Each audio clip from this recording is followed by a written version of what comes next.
it's Chinny's Cartoon Club. You can join today.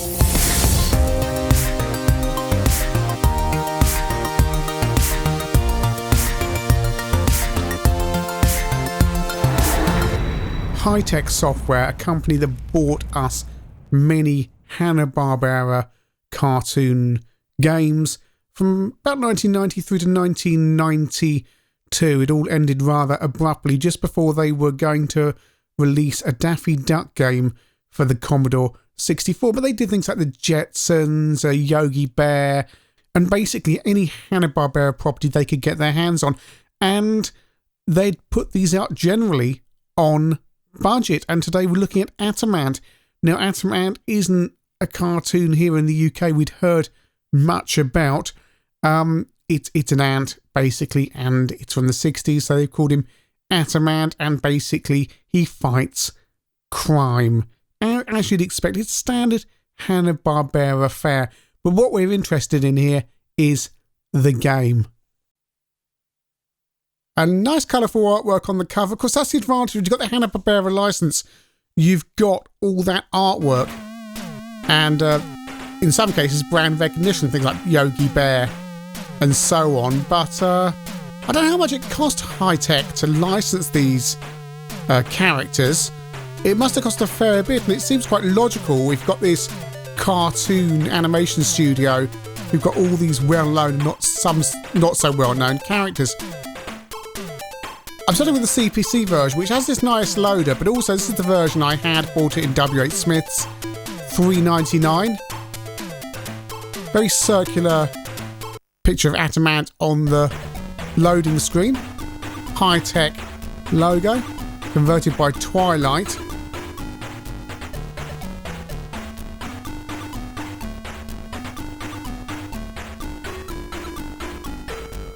And it's PAL Developments is a name you'll see there. A name we know from games such as Speed Zone and Rick the Roadie. I believe they had something to do with the setup of Tec. Not quite sure what.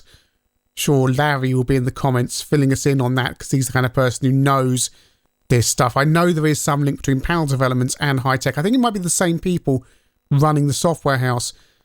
So the first thing that strikes on the CPC is the colour. You are Atomant, and somebody has placed bombs all over the city, and what you have to do is collect them one at a time and drop them into your atomizer, which is at the top of each building. You can collect sugar cubes, and you have to avoid the bandits. You can only collect one bomb at a time. It's a variation of Bomb Jack, whereas in Bomb Jack you collect all the bombs, but here you get them one at a time. You take them to the top of the building. I do have infinite lives here, and the atomizer will atomize them. You are against a time limit. I've disabled the time limit at the moment.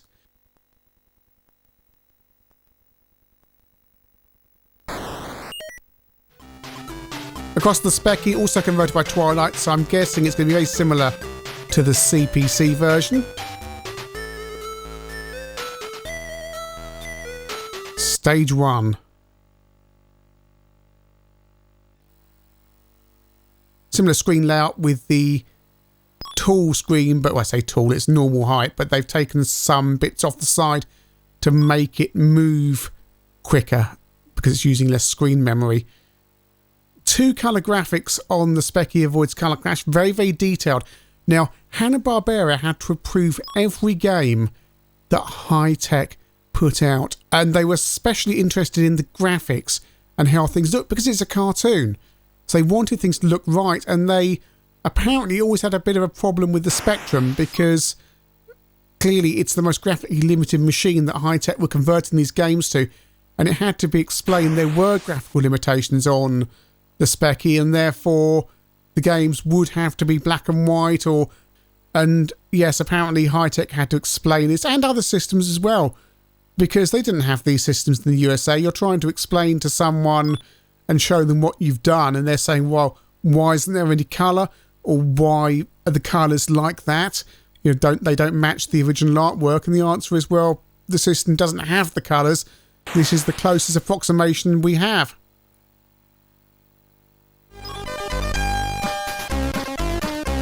And this looks like it was developed in-house by PAL Developments. who were basically high-tech.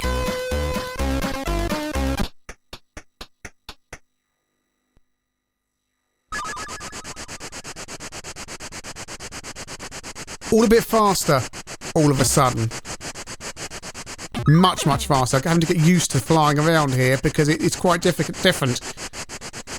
And there are more bandies and they fly around in different areas. In fact, they go to the edge.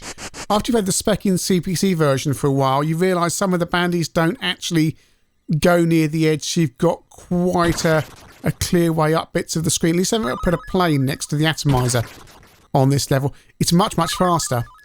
Funny sky colour reminds me of episodes of Tales of the Unexpected with their tube cameras, their tube OB cameras struggling with the colour of the sky sometimes, or the brightness, and it all going that particular shade. So it's the same deal. Collect one bomb at a time, take it up to the top. There are some differences in the gameplay, as you can clearly see. It's much faster. There are more variations in the baddies. It's quite a shock going back to the CPC, which is odd because when I had this on my CPC back in the day, this seemed like jolly good fun. There was nothing directly to compare it against. And when you get used to the speed on this version, it's perfectly fine. The trick here is to either drop onto the atomizer or go diagonally in and just timing it right. There we go, and that finishes level 1. On to level 2. There's no music during the game itself on any of the versions. Sound effects are sparse. It's very colourful on the CPC, and they've used those colours to give you, there you go, red, blue and green bricks.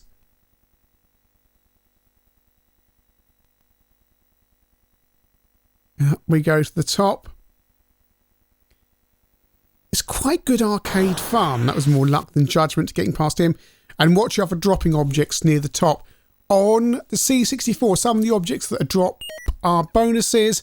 On the Speccy and CPC, they just generally kill you. Oh.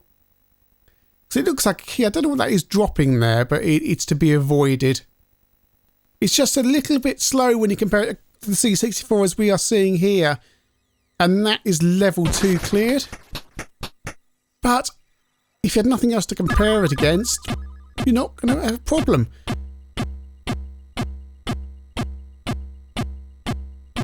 Level 2 on this version is a castle. And it's lovely and detailed. There's lots of 3D depth in it when you look at it. Oh, they've done the shading. A lot of attention to detail gone in there. I like that.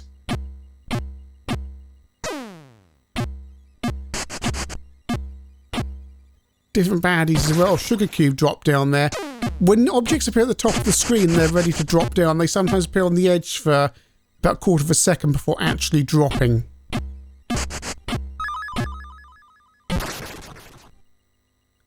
It's a nice high-res sprite on Atomant himself as well. Again, I don't know if this was shown in the 70s and the 60s in the UK, but when I was growing up in the 80s, there were plenty of Hanna Barbera cartoons was shown, but I don't recall Atomant at all. Finishing level 2 on the Speccy, onto level 3. And no sign of any castles yet on the CPC or the Speccy versions. They will appear later on. The level ordering is different. The Speccy and CPC seem to have, I think, 7 levels. C64 seems to have more levels, not quite sure how many it has in total. There's a time bonus on the left there, but I don't need that as yet, and it looks risky to get to, so I'm going to leave that alone. On screens like this on the Speccy, it's really clear and well defined. It lacks the colour, but it's nice to see a Speccy game that's so clearly defined. It still manages to capture the essence of the cartoon back on the CPC in its multicolour glory. And of course, it's chugging a bit, scrolling all this. It's got to scroll 16K of screen data. Well, they've probably cheated it and reduced it there compared to the Speccy's, 3 or 4K. So the Z80's chugging along there, as you'd expect. C64 version, of course, has hardware sprites. Plenty of power-ups around. I'm using a multiple lives cheat, and on this level things drop down, so yeah, you've got to watch out for these safes and weights and things dropping down. Especially near the top, it can be quite hazardous, as you can see there.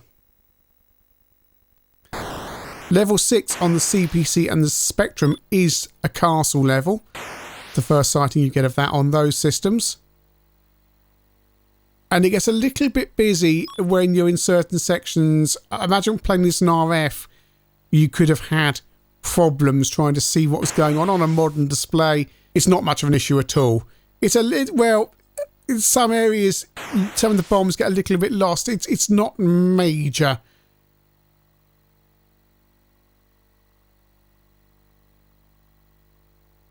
Time extension there.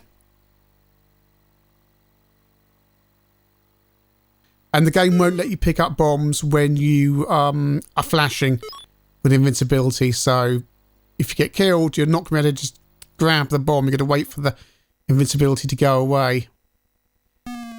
Level 6 on the CPC. Atamant can't shoot. All he can do is fly. And it's up to you in which order to collect the bombs. There's no bonus for collecting them in a certain order. And that's a shame, really. That's something they could have borrowed, in inverted commas, from Bomb Jack to let you collect them in a certain order and get a big points bonus. But it is just a budget game. $3.99, and there's more here than many full-price games. It's quite enjoyable. It's quite a good arcade game. You can imagine going into an arcade in the mid-80s and playing something like this. Perhaps far more polished, obviously, and some jolly music to drive it along a bit. But the mechanic is good. But then again, I suspect they borrowed most of this mechanic from Bomb Jack and Bomb Jack 2. Nevertheless, it plays well. The only thing is, I don't think there's a high score table on any of these versions. You just get a maximum score. So you can't keep on going back trying to get a better score. There's no two-player version either. Now we're level 7 on the C64, and some of the bombs start to roll in from the side of the screen. You saw one just there on this version. It doesn't happen on the Specky or on the CPC, but on this version you have to keep your eyes peeled and then see where they appear and then wait for them to roll on and roll off. And time limits that really does affect your time limits, because suddenly you're waiting around. The time limits in the game are quite generous. I've not had to use a time cheat for this, just multi-lives, infinite lives. And what seems to get you on the C64 is having to wait around for those bombs. Level 8 on the C64 is also a castle.